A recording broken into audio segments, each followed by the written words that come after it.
This is Alabama Politics with Steve Flowers, an in-depth interview with Alabama's top political newsmakers.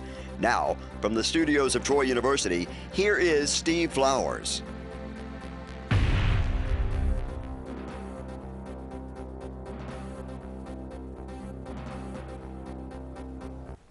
I'm Steve Flowers, and welcome to Alabama Politics. Folks, we're very fortunate tonight to have as our guest one of my best friends, not just politically, but lifetime best friends, and one of the greatest fellows I've ever known, Steve Clouse. Steve has represented Ozark and Dale County for about 25 years in the House now, and done a splendid job, one of the most ethical and has the most integrity I've seen. I'm not saying it because he's my good friend, but he's been my lifetime friend. His mama and my mom were best friends growing up, Miss Ruth Price Clouse, and married Jimmy Clouse from Ozark. They're two of the finest people in Ozark, and they had a good chance to visit with them the other night, and Steve and I were talking, and we were best friends. We're fraternity brothers together. Steve likes to tell folks I'm a lot older than him, and I look a lot older than him. Not nearly as nice looking, but I'm only 4.5 years older than Steve. His birthday was yesterday, and so I'm only 4.5 years older. Steve, good to have you on the show again. Thanks, Steve. Appreciate it. Steve's not only a great legislator, he's a powerful legislator.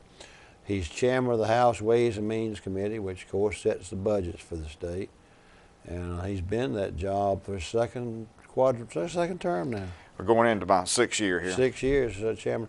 Now, you've been in the House 20 or 24 years? It's my 23rd year. 20th year in your sixth term. You were first elected what year? 94. 94. We got to serve only one term together. Right. But our mamas were real glad we stayed together. People confuse us. I'm proud they do, because he's a lot more handsome than me and younger, but people confuse us, don't they, Steve? They've confused us a lot. They really do. They think, well, y'all sound like y'all got the same name, Steve Clouse and Steve Flowers. And when I was in the legislature, I had the northern part of his county, Dale County, along with Pike. But like I was saying, Steve now is chairman of Ways and Means, has been for 6 years. Steve, we were talking earlier one time about the history of Dale County legislators. Going back to Henry Stegall was on the Ways and Means Committee from Ozark. I don't know if he was chairman. He and Wallace were very close. Right. I don't think he wasn't chairman, but he was moved on to be George Wallace's finance director. And of course, as you know, that was a lot more powerful position then than it is now. Very much so. Yeah. And then Sasser was on there. He was on Ways and Means. But he was never chairman. No. Steve Clouse has been chairman, but I tell you one thing that's different, y'all. In the old days, we had one Ways and Means Committee. All the budget money, education and general fund were all dispersed out of one committee. They have, and probably a good idea, to have two separate Ways and Means Committee, one that oversees the general fund of Alabama, all the agencies, and one that oversees education. And as Steve and I were talking about, today the state coffers receive 2/3 of the money goes to education, and 1/3 goes to the general fund budget. When I first got to the legislature in '82, it was about 50-50. But it's grown exponentially because the growth taxes in the state, the sales and income taxes are earmarked for education. So just incrementally, they've grown, and the League of General Fund just sits there without any new money, and Steve Clouse has to work with it every year.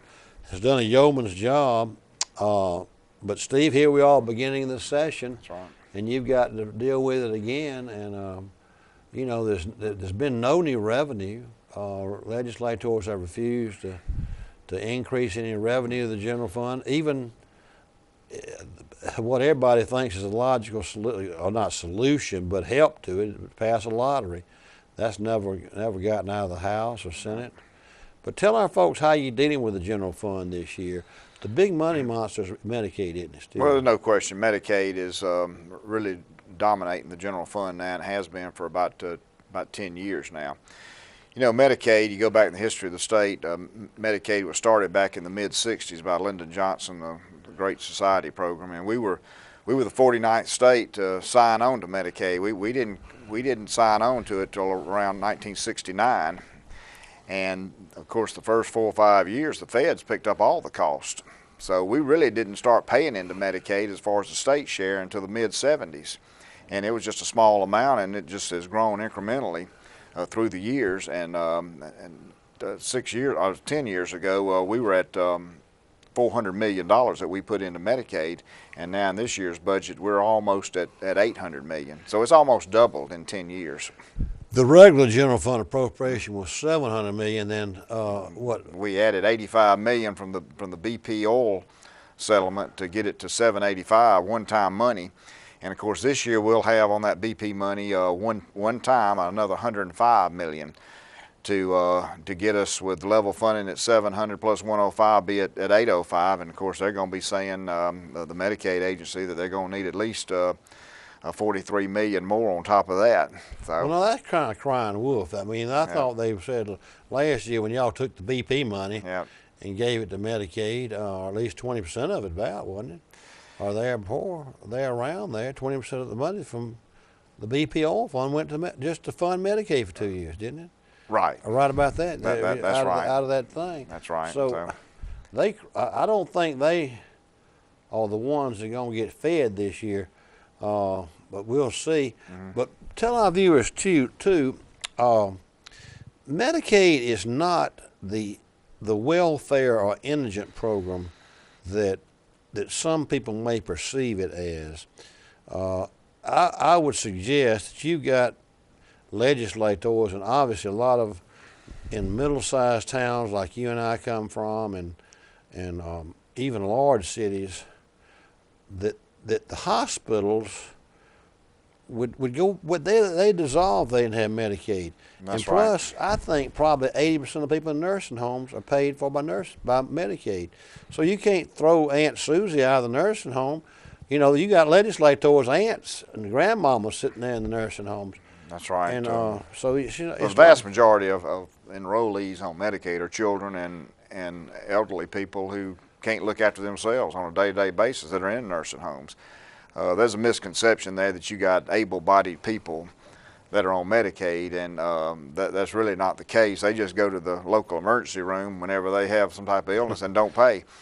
And that, of course, affects all the rest of us because our insurance premiums go up. That's really what happened. Right. And so that's what the crux of the whole health insurance problem is right now that this country's been dealing with for the past 25 or 30 years, and we haven't found a solution yet. Well, speaking of that, we're not the only state that is 40% of the. Wouldn't you say 40% of our general fund budget? You have to craft. You have to come with Medicaid first, and then corrections gets how much more? Around 20%. So you only got 40% of the budget. That's you can deal with it because they're eating up that much money. That's right. We've gotten to the point now of the last 10 years where Medicaid is taking so much of the money that they cannibalize the rest of the budget. And we're not like Washington. We just can't start the printing presses or pass a continuing resolution to keep the budget going. They hadn't passed a budget in Washington probably for 10 or 12 years now. That's right. They just pass a continuing resolution and just run the debt up. And we can't do that in Alabama or any of the other states. We have to live within our means, whatever the revenue projections are. That was a point I was going to ask you. You've talked to some of your contemporaries or counterparts around the rest of the country. Are they in the same? But we've got a higher indigent population probably than some others, wouldn't you say? Oh, we do. For children, but right. They're still their biggest problem, isn't it? That's correct. If you had Ways and Means chairmen all over the country in all 50 states, if you asked them what was the major problem they had to deal with, it's Medicaid. they'd say Medicaid. No question about it. That's what's dominating the budgets all over the nation. Well, what are other states saying long term? Of course, you got to wait and see what this new Trump administration is going to do with. That's right. We're all sitting on pins and needles waiting to see what's going to happen in Washington and to find out, what the law of the land is going to be. We along with 18 other states, of course, didn't expand Medicaid. So now we have a Republican president, a Republican majority in the House and the Senate in Washington. So, whatever they come up with now is basically going to be the law of the land, and we've got to, at that point, know what we've got to have in our budget, and so, there's not going to be any just fighting the system anymore. Something that has never been brought up, talking about there will be something done, probably different Medicaid with this Trump administration and Republican Senate and House. What you think? I think Be so. new guidelines and new. Well, I think the main thing is block grants, and of course, you know, there's a lot of misconceptions about that. People think that that's going to be a panacea, but not necessarily. What it will do is they will probably give us a certain amount of money based on the enrollees that we have, and they'll say, "This is your money, and you better be careful with it." So, because you won't get any more, you know, this Won't be like this budget year. The way you know? it is now, where you got we spend 32% and they spend 68%. Right. Well, They'll say, "Here's y'all's money." Right, and at that point, they'll give us the flexibility, hopefully, to work around that money. Right now, we have our hands tied. We have to provide a certain amount of services, or we don't get our federal match, you know. So our hands are tied. But then again, then you have the issue of you'll have health care providers that really start battling then for those dollars, because it'll be our responsibility to decide if we're going to provide that service or not. Steve, speaking of the federal government, you can answer this better than anybody. Your perception is, I'm hearing, I've heard this repeatedly, that there is going to be a bipartisan, under the Trump administration, major federal infrastructure package coming down from Washington. If that's the case, and in our case we got more highways and bridges that would need to be fixed rather than airports like some of the urban areas in the country, but I just can't imagine the federal government not requiring some type of matching dollars, which would mean that you may have to raise the gasoline tax to match that federal dollars. Bentley ain't even thought of, has he even addressed that issue? Well, that's another issue that we're waiting on some guidance from Washington. But you have the same perception. Yes, I just any of these major programs that have ever come down from Washington, they usually require some type of match. Something anyway. Right. So and we can't match it with the current dollars. No, all of our money is tied up as far as the highway, road, and bridge money. Let me ask you this question: I know the highway money is earmarked for roads, for the highway, the transportation department. Right.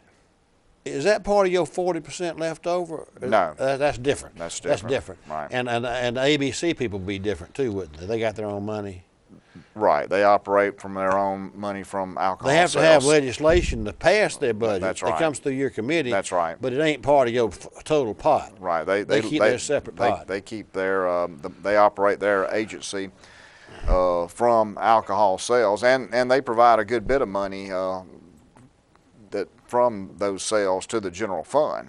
Who else? What other agencies do that? It's Conservation. Conservation does the same thing. They do that. ADM does it. They have a lot of fees that they are able to charge. And you take money from conservation a little bit too?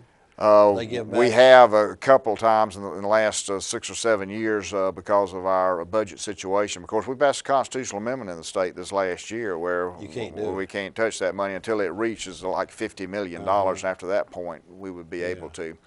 But for years, the Conservation Department has operated the parks around the state off their own revenues. The crisis will not be in Medicaid. It will be in prisons, which and explain what do you perceive happened. I got to say, I'm a little as just a layman, not a line legislator now, that we're talking about the biggest thing that Bentley wants to accomplish is this $800 million bond issue to build 4 mega modern prisons around the state. Well, the 3 answers I'd have to ask if I was a legislator, and you tell me what your thoughts are on it. First of all, I want to know how you're going to pay it back. That's $800. That's $1 billion over 30 years. If somebody went to a banker and said, "I want to borrow $50,000 for a new car, and it's going to save me some money in gas mileage," which is what Bentley's basically saying. This new prison is going to be more modern. Well, I don't think that banker's going to see. He's going to say, "Well, that sounds good. I'm glad the car is going to get more efficient, but tell me exactly how you're going to pay that note back." That's right. Second of all, where they're going to put the prisons, they won't tell anybody where they're going to put the prisons. But if I live in Elmore or Barber or Bullock or St. Clair or Limestone, and especially Escambia, if I was a legislator who had any constituents even around there, they're the biggest employer in Billy Bees' district. That's the biggest employer. Barber and Bullock County are. That's correct. And thirdly, I wouldn't want to have a situation we had no bid contracts on the bonding, on the architecture, on the building. I'm not trying to lobby. I'm just saying that if I was no, those are legitimate questions, and of course the no bid part. I mean, that's part of the savings part that the governor's touting. I just personally think there will probably be, if that plan developed, would be a lot of savings, but I just don't see how those savings would pay the note. I think, you know, you say and that. You would know as well as anybody being the chairman of the general fund. You know how the budget just works. saying that, but just from personal experiences, whether it's my business or personal life working on houses and stuff, you know, you always think you're going to do something to renovate, and it always costs you twice as much and takes twice as long to do it. So I just don't see where we're going to be able to pay for it with savings, and I think we need to be realistic about that. And we're going to have more money for the prison system, and we just need to go ahead and face that fact, just like with Medicaid. We're going to have more money for Medicaid. Well, you've got to have some revenue source. Right. That's right. I would think to supplement that thing. That's right. And they're not coming with that idea, are they? Well, no, and I proposed a bill last year, and Reed Ingram here in Montgomery sponsored the bill to add a fee on recertification of titles for automobiles. So the automobile dealers were far. It hadn't been changed since 1986, raising from $15 to $28. They charge $90 in Florida to get a certification of title for your vehicle, and it would raise $19 million. And you know, it didn't pass, but that was a funding source. It was going to be dedicated to build the women's prison in Wetumpka. Could that have sustained it? We would have paid for it in 7 years, and it'd have been paid for. You know, so that $19 million would cover that note. That's right. That would have covered it there. On the Tutwiler. That's right. So you know, there's little things like that well, we got to have a revenue source, you know, other than just savings. But you know what, Steve? I'm not trying to give you a clap on the back or slap in the face of the governor, but you know, governors are supposed to come up with those ideas and work the legislature. And that I'm sitting here listening to you, and you as chairman of Ways and Means had to think of that yourself, and yet with Reed Ingram, y'all have had to run your own ship over there in the House and the Senate. I ain't trying to make light of old Bentley, but old Bentley just is not. You know, I was talking about. I was on the floor with y'all last year, and the lottery issue was being discussed, and he called a special session, and I wasn't trying to do a scientific poll, but I talked about 20 legislators. Not the first one to talk to him. He didn't even call them about the legislature. Called a session. Most of them said, "Steve, I heard about it on the news." Well, I mean, that's just not. I mean, I don't understand where he's coming from on that. He wants his bond issues, and see, y'all got to come up with a solution. Y'all trying to do the right thing. I'm not trying to get off on my soapbox there, but I think we're preaching to the choir. But back one other issue, you know, y'all gonna have to deal with reapportionment, and that's gonna be on people's minds. That's right. It's not gonna be as big a haul as McClendon told me it wasn't gonna be. If they had ruled against all the districts. We've got 9 House seats and 3 Senate seats. So you know, you change one district, you're gonna have to at least change one more. So there, at a minimum, we'll have to change 18 House seats and 6 Senate seats. Of course, there's a possibility that it could spill off into other districts, but hopefully we're going to try to 18 House and 6. Right, because you're going to change 9 House seats. So for every 1 House seat you change, you got to change 1 more. You know, wherever they move those lines on that. You mean the ripple effect will only go into those? You think? Well, that's what you try to limit it to if you can, instead of all 105. You know. Well, give me some examples of our viewing area, which is I'm trying to understand.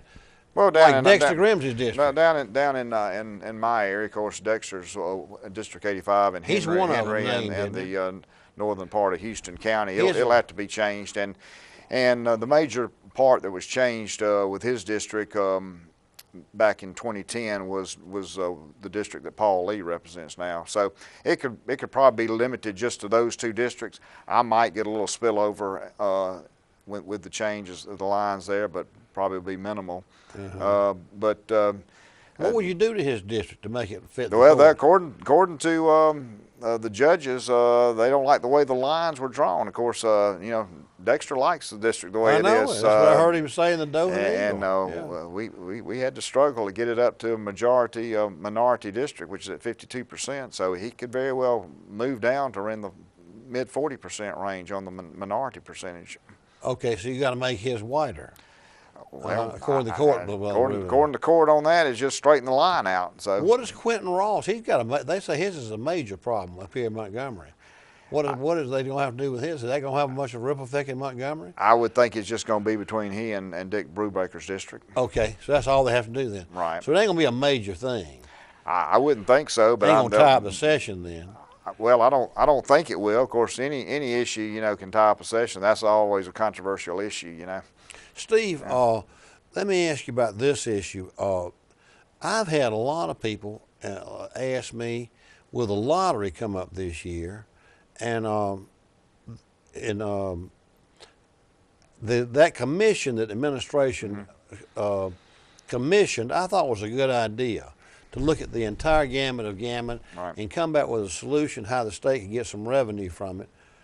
But they've been postponed from January 31st reporting to June, obviously with a chance for the view not to bring it up in this session. Right. Is that the way you perceive it too? I would think it would not come up in this session. That's what I'm thinking, yeah. I think we need to get these budgets passed, particularly the general fund, and let everybody see that next year we don't have that $105 million you mean for the BP, year after the right, for next year, and realize what we're facing next year. I mean, we're facing a real crisis with the general fund budget next year. Well, do you see? And I could see possibly the lottery coming up in next year's session. That's what I was going to put ask it on you. the November ballot of 18. The November of 18 election. Right. Yeah, that'd be the logical thing, Right. is to bring it back for the final, for the last year of the quadrennium, to put it on the ballot for November. Right. November ballot. And that thing ought to be all encompassing, not just the lottery, but what are the ramifications of the places at Victoryland and Green Track, and what are the well, that's what the big issue's been. and what are the Indians? What are we Right. gonna do with the Indians That's what thing? the big issue's been, because you have a lot of people that are connected with those casinos in their areas like Victoryland or Green Track or whatever, and they're not opposed to the lottery. But if their casinos aren't included, then they're not going to vote for the lottery. Right, that's what happened last year. So there's the votes there for the lottery, as long as it's a clean lottery will pass. Yeah, I think so. How much money is the lottery worth, you think? You know, there's been all kind of figures from 100 to 300 million, but I would think probably we're, you know, we probably missed the big time to get into it, but I would think probably in the 150 million range. Think it's that high? Probably so. Steve, because these Powerballs bring in a lot of money. That's right, and we could do that relatively easy. Get on the Powerball where it's just connected with all these other states. It wouldn't be as much money, but it wouldn't be hard to implement it. You really wouldn't have to have a big commission and everything. You could just hook on with these other states. It wouldn't raise. It would only raise around probably 75 million just to do that. You know, but you know, it would be relatively easy to do. Yeah, Steve. I think it'd pass too, because not necessarily people want to buy lottery tickets. They just tired of people, or if they do buy them, tired of going across state lines and letting their money go to Tennessee, Florida, and Georgia. I mean, it's just like a floodgate going over there. That's right, and particularly Tennessee. Back in '99, when we put the lottery on the ballot, I was one of only 11 Republicans that voted for it. And of course, back then, all of North Alabama was Democrats in the legislature. Had very few north of Birmingham legislators who were Republicans, and the Democrats up there fought it more than anybody. That's the Bible Belt. Right, but that's before Tennessee had a lottery. So since '99, that's where your big opposition was. It's where your big opposition was at the ballot too. That people voted against it, and now they've seen how successful Tennessee's been. So that Tennessee Valley. So that's sort of changed the dynamics up there in North Alabama. That the legislators from that area now, even that are mostly Republicans now, are for the lottery, and the people up there have indicated that they'd like to see it because they've seen how successful Tennessee's been. Do you know, that's interesting you bring that up about that Tennessee Valley. People don't realize, they think people in our area of the state are religious, but they ain't seen nothing till they get above Birmingham. That's where the real Church of Christ Bible Belt is. in the state. It's where but then when it fell in 2010, I remember sitting on television looking at those boxes come in. I said, Alabama's finally Republican. Right. And because that's where the That's rest right. of the state, Birmingham, South, had already decided they were Republican. Right. But when the Tennessee Valley, the last bastion, and you know when they fell hard. No, it was. I mean, they really decided they went from one to it the was other. across the board. Legislative seats and everything. Mm-hmm. Congressional. You know, the funny thing about Mo Brooks is one of the most conservative congressmen in Congress and That's represents right. Huntsville. That's right. He's the most right-wing member we got, probably. I mean, that's just another result of President Obama. That's exactly what it was. And Mike Hubbard tried to claim credit for it, but I said, Mike, y'all had good candidates, but I got to tell you, Obama did that. I'm afraid you know. Right. But it'd be good to claim credit for it. Right. But folks, our time is up. Steve Clouse and I have a good time talking, and like I say, he's one of the most dedicated public servants I've seen, and one of the finest men I've ever known. And he's not much younger than me. But we thank Steve for being with us. Steve Clouse represents Ozark, all of Dale County, well, most of Dale County, and a little bit of Dothan. But he's also chairman of the House Ways and Means General Fund Committee. We thank Steve for taking time out of his busy schedule because he's in the midst of the regular session and they got to deal with the budgets. And we thank you viewers for watching and hope you tune in next week for Alabama Politics. Thank you. Thank you, Steve.